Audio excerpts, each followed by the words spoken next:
Today we're going to unpack one of the most remarkable technologies out there, turning pure sunlight directly into electricity. And yeah, it kind of sounds like magic, right? But it's actually this incredible story of physics and engineering. So let's just jump right in with the big question. How in the world do you take a beam of light, something you can't even touch, and turn it into real actual power that can run our world? Okay, so before we can even think about building a solar cell, we gotta get our heads around the basic science that makes the whole thing work. And honestly, it's a really beautiful, elegant idea. Okay, so this core principle, it has a fancy name, the photovoltaic effect. But don't let the name scare you. It literally just means light voltage. At its heart, the process is incredibly simple. When a tiny particle of light, that's a photon, slams into a specific kind of material, it basically transfers all its energy to an electron and just knocks it loose. And that free electron, that's the whole key. It's the very start of our electrical current. You can pretty much break down how a solar cell works into 4 basic steps. First, the sunlight comes in and creates these free electrons, or carriers as they're called. Then, the cell is built in a way that it grabs these carriers and funnels them, forcing them to move in just one direction. That directed movement, step 3, is what generates a voltage. And finally, all that power gets sent out of the cell to do something useful, like charge your phone or whatever. We call that the load. Okay, so now we're going to zoom way in, right down to the microscopic level, to the tiny, tiny engine that makes this whole process go. So the foundation of this little engine is a special type of material called a semiconductor. You've definitely heard of the most famous one, silicon. What makes these things so cool is that they're not really a conductor, like copper, and they're not an insulator, like rubber. They're kind of in between, which means we can tweak and control exactly how they conduct electricity. So how do we do that tweaking? Well, it's through this really clever process called doping. And what that means is we intentionally mix in a tiny, tiny amount of impurities into that super pure silicon crystal. You can think of it like adding just a pinch of salt to a big recipe. It completely changes the final result. And it lets us create 2 totally different types of silicon. And here are those 2 types. On one side, you have what's called P-type, for positive. We've doped it so it has a bunch of extra holes. Now, you can literally think of these as empty parking spots, just waiting for an electron to come and park there. Then, on the other side, you've got N-type, for negative. This one is doped to have a surplus of free electrons just buzzing around, ready to move. So, what happens when you smash these 2 different types of silicon together? You create this amazing thing right at the boundary called a p-n junction. And honestly, this junction is the real hero of the whole story. It creates this built-in electric field that acts like a one-way street. It forces all those electrons that get knocked loose by the sunlight to flow in only one direction, from the N side over to the P side. And that, right there, that organized flow of electrons, is an electrical current. All right, so we've got the tiny atomic level physics down. Now let's zoom back out a bit and see how engineers take that science and build an actual physical device that's designed to be a super efficient light-catching machine. So a typical solar cell has a pretty specific layout. The sunlight first hits this super thin top layer, which for historical reasons is called the emitter. Right underneath that is where our hero, the p-n junction, lives.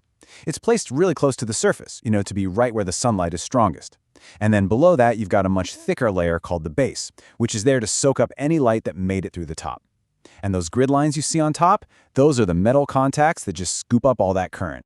Of course, to squeeze every last drop of energy out of the sunlight, engineers use a few really clever tricks. They put an anti-reflection coating on top, because the last thing you want is for that precious sunlight to just bounce off.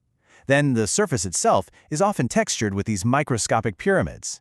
It's a way to trap the light rays, making them bounce around inside the cell and giving them more chances to get absorbed. You see? Every little design choice is all about cranking up that efficiency. It is just wild to think that these incredibly high-tech devices basically start out as sand. The raw silicon gets refined and purified, melted down, and then it's grown into this huge, perfect crystal cylinder called an ingot. Then, they take this massive crystal and slice it into wafers that are thinner than a piece of paper.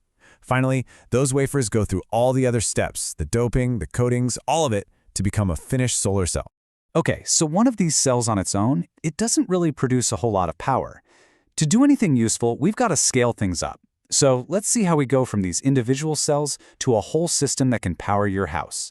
Now, those little silicon wafers are super thin and really fragile. You could snap one easily. So they have to be protected. They're wired together, and then they're basically laminated, sealed up tight between a sheet of tough glass on the front and a durable back sheet. A sturdy metal frame holds the whole sandwich together. And what you get is the final product we all know and see on rooftops, the solar module, or what everyone just calls a solar panel. Okay, but out in the real world, a panel almost never performs at its 100% perfect lab-tested level. For one, high temperatures can actually lower the output. But the absolute biggest enemy of a solar panel? It's shading. You know, if just a little bit of the panel is covered by a shadow from a tree branch or even a single leaf, it can act like a traffic jam for the electricity. It can seriously tank the power output for the entire panel. So how do you get around that crazy shading problem?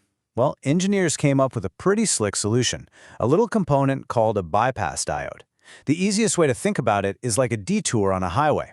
If one group of cells gets shaded and stops working, that bypass diode kicks in and opens up an alternate route for the electricity from the happy, sunlit cells to flow right around the blockage. It's a really simple but super effective fix. All right, so we've made electricity from sunlight. Awesome. But, the sun isn't always shining, right? And that brings us to the final crucial piece of the puzzle. How do we make solar power something we can rely on, day and night? Solar power is, by definition, intermittent. It comes and goes. And that's where battery storage becomes absolutely critical. You can think of batteries as a big energy savings account. During the day, when the sun is blasting and you're making more power than you need, you store the extra in the batteries. Then at night or on a cloudy day, you can draw from that account to keep the lights on. It's what makes solar a true 24/7 solution. Now, while silicon is definitely the king of the industry right now, it's the workhorse.